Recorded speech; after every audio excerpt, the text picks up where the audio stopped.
Parlons de la femme pécheresse.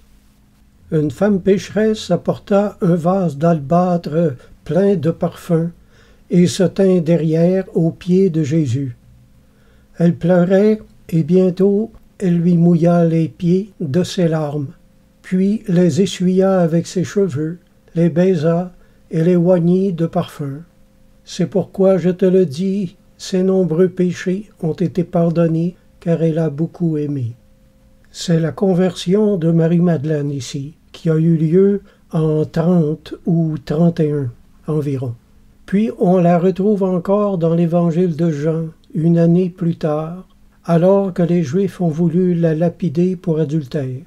Jésus lui dit « Je ne te condamne pas non plus, va et ne pêche plus ». Cet épisode s'est produit en 32.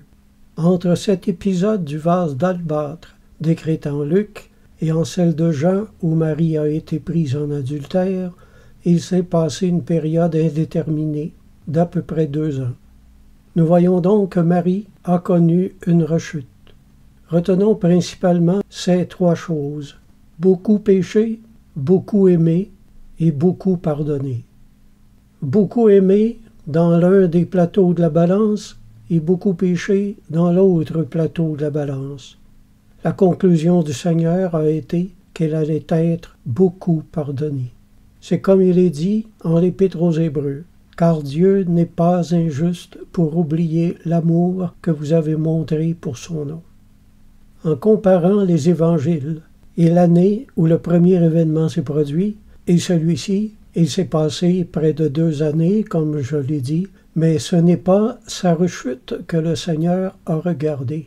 Il ne lui a fait aucun reproche, mais il a regardé simplement ce qu'il y a eu de beau dans sa vie avant sa rechute. Avant de relever un rétrograde d'une rechute, le Seigneur regarde toujours dans son passé fidèle, et quand il a trouvé quelque chose de beau en cette personne, il la relève. Notre passé, notre histoire avec Dieu, joue toujours un rôle important dans notre relèvement. Nous autres, les super chrétiens d'aujourd'hui, on fait souvent le contraire. On oublie totalement tout le bien qu'une personne peut avoir fait pour nous concentrer uniquement sur ses péchés présents. C'est une inversion de l'Évangile. En agissant ainsi, nous ne représentons pas fidèlement Jésus-Christ. Mais écoutons bien cette parole de Monseigneur Marie-Antoine Roy. Avec Dieu, il n'est jamais trop tard pour recommencer. De Dieu, on ne sollicite jamais en vain la grâce de liquider le passé.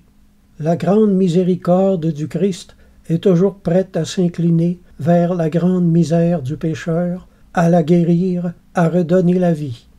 Elle poursuit le péché pour le détruire et le pécheur pour le convertir. Amen.